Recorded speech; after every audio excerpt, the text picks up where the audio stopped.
ஆவாரம்பூ நிறத்தழகி வாம்மா வாம்மா, பவானி அம்மா தாயே பவானி அம்மா. அன்பு நேயர்களே, சின்ன சின்ன சமையல் குறிப்பு பதிவில் இன்றைக்கு ஆவாரம்பூ சூப்பு 4 பேருக்கானது. 5 விரலை சேர்த்து அப்படி அள்ளுவோம் அல்லவா, அந்த அளவுக்கு ஆவாரம்பூ. 2 தக்காளி, 1 பச்சை மிளகாய், அரை ஸ்பூன் மிளகுத்தூள், 1/4 ஸ்பூன் மஞ்சள் தூள், சின்ன வெங்காயம் 1, கல்லுப்பு, அரிசி களைந்த நீர் 2வது முறையும் 3வது முறையும் களைந்த நீர், தாளிப்பிற்கு சோம்போ அல்லது கடுகோ, நெய் 1 ஸ்பூன்.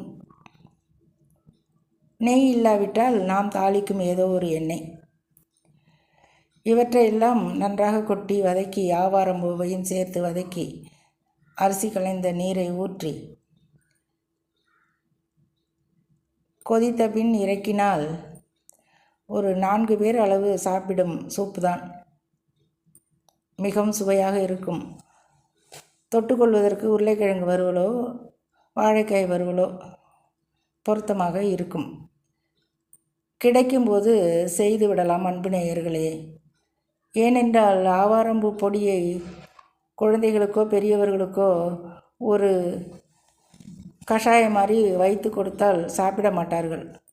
இப்படி சமையல் செய்துவிட்டால் அவர்களுக்கும் தெரியாது, சுவையும் நன்றாக இருக்கும். இருப்பதை வைத்து சமைத்து விடலாம் அன்பு நேயர்களே. நமக்கும் வேலை மிகவும் சுலபம். முயன்று பாருங்கள்.